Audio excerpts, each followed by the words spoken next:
London, BBC, саламатсыздарбы? Элер алчыны спорт жаңылыктары менен таныштырып, Гүлнара Касманбетова. Американын NCAA чалгындоо кызматы эми АКШ жарандарынын телефон маалыматын чогултпайт. Себеби ага берилген уруксааттын мөөнөтү бүттү. Бейжин, коомдук жайларда тамеки чегүүгө тыюу салынды.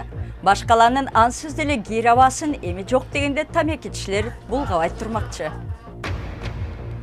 Күн энергиясын колдонгон учак аба ырайы бузулганына байланыштуу Японияга конууга мажбур болду. Американын Патриот аттуу чарасынын мөөнөтү узартылган жок. Эми жакында жаңы мыйзам кабыл алынгыча АКШнын чалгындоо кызматынын маанилүү көзөмөл жүргүзүүгө уруксааты жок.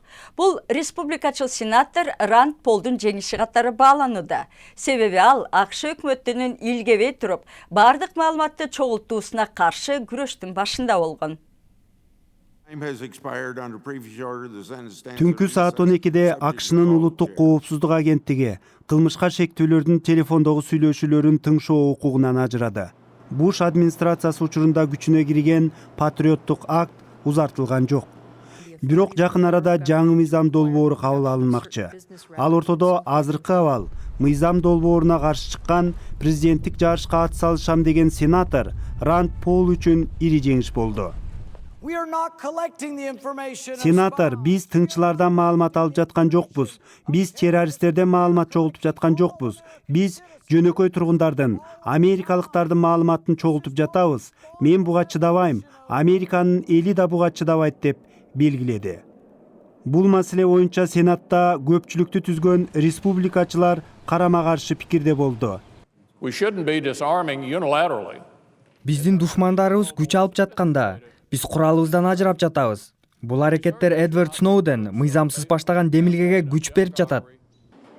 Патриоттук акт жакын арада жаңы эркиндик актысы деп аталган башка мыйзам долбоору менен алмашат. Бирок жаңы документке ылайык улуттук коопсуздук агенттиги айрым укуктарынан ажырайт.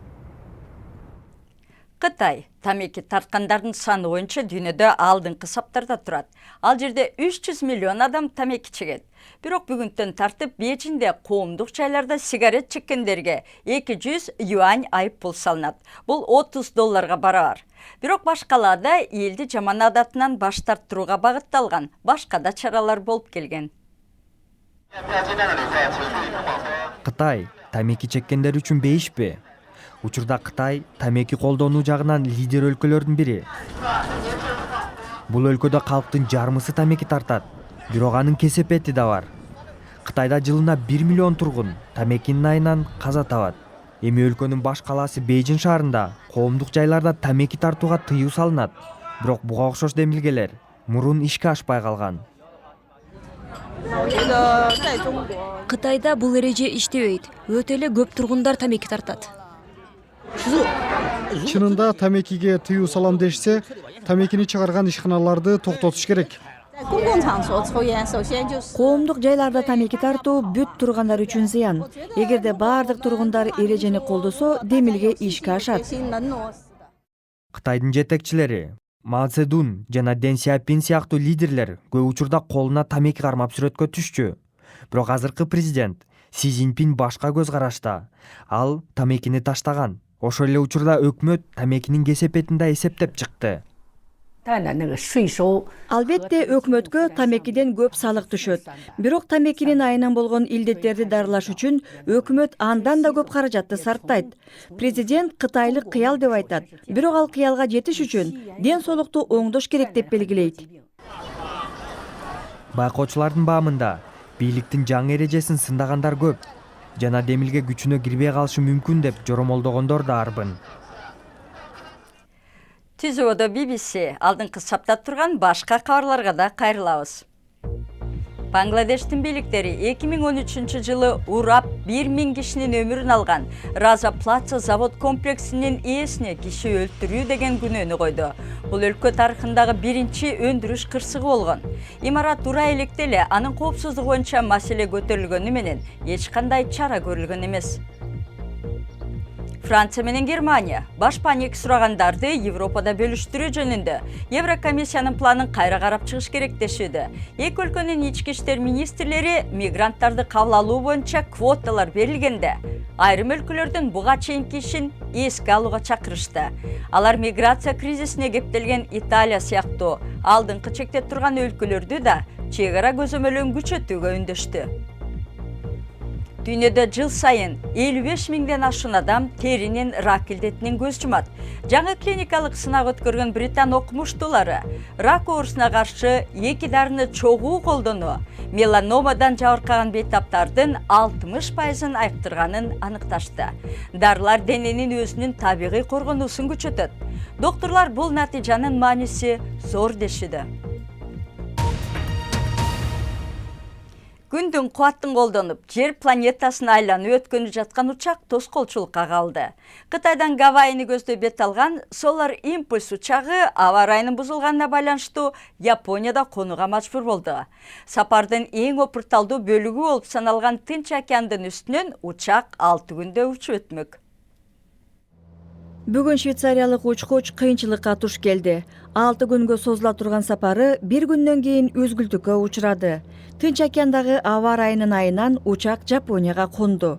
Миссияны Манакадагы станциядан көзөмөлдөп тургандар океандагы бороондон улам учакты токтотконун жүйө келтиришти. Азырынча аба ырайы бизди жөн гана кечиктирип жатат. Учактын жүрүшү жакшы, бир гана аба ырайы тоскоол болуп турат. Азырынча Нагоя шаарында күтүп турабыз. Аба ырайы оңолсо сапарыбызды улантабыз. Жекшемби күнү Solar Impulse 2 учагы Кытайдын чыгышынан учуп чыккан. Ал жалаң күн энергиясын пайдаланып, жер жүзүн айланып чыгууну көздөйт.